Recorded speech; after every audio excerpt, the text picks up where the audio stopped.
let's say I want to meet somebody like you, Neil. What should I do in order to meet someone like you? Like, for example, to meet someone like me? Yeah. For example, DM me. Send you DM? As long as it's not a complete waste of time, I'm answering, you know. Here's what I think you should do, Beck. You should bring somebody deals on the table, ready-made. So, for example, you want to do a broker deal with Neil? Get him a customer that's going to pay high price for a watch, maybe like 100K plus. Then I'm answering. He's going to for be like, sure. yo, money in hand, let's go right away. So you come up front with value up front to Neil, he'll take it 100%. Of course. Cool. I try to answer everyone, but if it's a complete waste of time, I won't. You know? Yeah. So, but definitely someone like this, I'm answering first. So Beck, bring him value up front. He got you. Yeah, cool. 100%, Mr. Beck. All right. What else we got? Neil, how can I do a wholesale deal with you in the future? As you mainly, there you go. Boom. Would love to have you as a reference, Mazal. So yeah.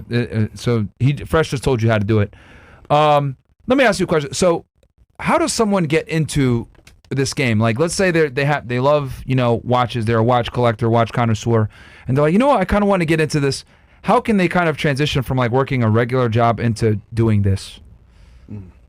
You just got to take the leap and do it. And honestly, what I did in the beginning, I just stocked watches I really liked. Like I loved the Royal Oak, so I would try to stock those. Daytonas. Like I ended up loving the very hype stuff that sells frequently.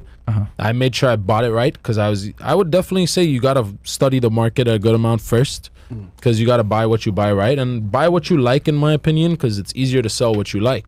Gotcha. And you can speak knowledgeably about it. So what about, because obviously, you have to get the money to like be able to procure these watches. Like for you, you hold the watches. Were you doing that in the beginning, or were you like brokering to get your money up? Then you can start holding watches. Like how did you kind of build yourself? Actually, I started straight up being a broker through my dad's bank account. Like I had no money to do it, and I built my dad an Instagram for his company. Gotcha. Because your father's a jeweler. He's a jeweler. So I would help him. He's an authorized dealer. So he's a different tier on the three tiers, yeah? So I was helping him sell a lot of his Richard Mille and APs because I loved the brand, and he was the boutique back then. Now he no longer has the boutique. Gotcha. So I built him an Instagram, and at the time, he didn't know what Instagram or Facebook was. And 5 years ago, 10K followers was decent, it was a good amount. And on a 60,000 population island, it was huge, it was a big thing. And I was selling a lot of his watches for him. Then it got to a point while I'm working for him that AP and Richard Mille pulled out. Like they no longer wanted any dealers. They went fully corporate. Like now they own the boutiques, because they want all the profit to themselves. Gotcha. Yeah. So at that point, watch trading kind of started to become a thing. Because like now the outside dealers like my dad, who would sometimes discount and give people deals, no longer exist. The brands only want full MSRP. So that's when the outside market, the gray market, really started. And at that point, I had my dad's Instagram with 10K followers. So I started, people were offering me watches now instead of me just offering them. And people were asking me about the watches that I was being offered that I didn't have in the store. So I was like, all right, let me try to broker a deal. Yeah. And I did a couple successful ones, and I was like, I'm making more than the salary my dad's paying me. Just brokering a couple deals. Like, why do I gotta work for my dad right now? And I convinced him to give me a loan, and I basically I gave him equity for it too, and I paid him interest, paid him his loan back, and now I have what I have from that loan. It was $500,000. I'm blessed to have gotten that loan, for sure. So, but you had made money prior to getting. Well, you obviously had to make money for him to feel comfortable giving you that loan. I made him more than that. Yeah. So you kind of showed proof of concept, made money. He saw that you made money. You made more than your salary. Hey, Dad, I'm gonna go venture off on my own. This is what I've made. He gives you a loan. You take that loan, and then you basically, what did you do with that $500K? I think the audience. I just flipped, bro. I just kept flip. Okay. You bought watches? Yeah, maybe at one point, there was a point when I was a dealer in the industry where I just had watches in the safe, and every night they're going up in value, bro, like crypto or stocks, So you were actually buying and holding them. You weren't just brokering deals anymore. My goal was to always sell. But there was 2 years where even if I didn't sell, I was making money, bro. Gotcha. Because they were just flying. They were flying in price, And so I had it good because I was flipping a lot. And then that market jump came. I also went through the market decline, though. Like what I didn't sell during that decline, I lost a lot of money on, Gotcha. And that's when a lot of dealers like me, they got wiped, bro. Because they made all this money. They got Cullinan, Ferrari, that. Yeah. And then the market starts going down. They have the bills. They couldn't keep up, bro. They got washed away, Isn't it funny though? During that time period, your dad had a business. You saw a weak point. No social media. You came into practice. You know what? I can make this bloat for you, Dad.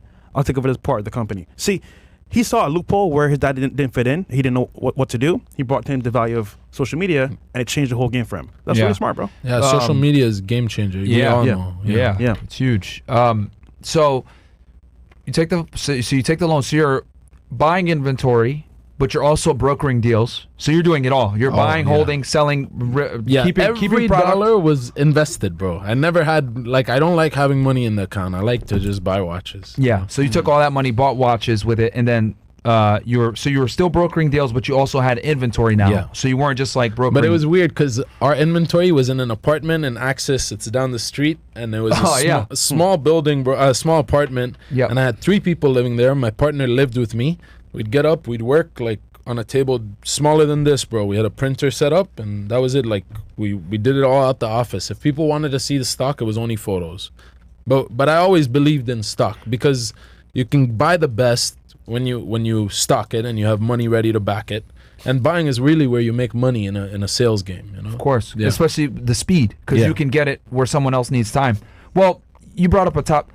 I hate that we have to even go through this, but people are criminals. How do you deal with safety, making sure that items are secure, moving and stuff? Obviously, you don't got to go into detail with anything. No, but like, we have a whole if someone, team. how would someone that like kind of wants to get into this, getting their first couple luxury watches, like how should they move? How do they protect themselves in their inventory? If you're getting your first couple luxury watches and you're buying, you got to be very careful. I suggest going to a professional watchmaker or the branded boutique itself. If you're buying a Rolex, you can just take it to Rolex and ask them if it's real. And if they're dicks, they'll tell you, yeah, we can't help, we can't authenticate that. But most people, they'll be like, you just tell them you're buying it, you know, and they'll tell you straight up if it's real or not. Or just go to a gray market dealer like myself and we'll help you authenticate that. You know, Really? But any watchmaker should be able to help with that. Okay. Yeah. What about like security stuff like that? Like how should people move? Like doing deals. Obviously, they're there, they're looking at it, etc. Like how should people move when it comes to like having the product, selling it, etc., making sure they don't get robbed? We don't even like to meet all the clients face to face unless they come into our office where we have security. You're not allowed to bring a firearm into my premises. Like I have very big safes, bro. Like you've never been to our location? No, I haven't. Because I deliver you guys stuff here. Fresh has still been, and you know it's like a fortress up there. It's like a Fort Knox. Yeah. I'll tell you this. I see why they deliver. Yeah, it's just like for example, I could just see off of what he's saying on just seeing it myself. You can never have watches at home of that much value because people are going to rob you. Of course. So having it off-site and then, hey, you know what?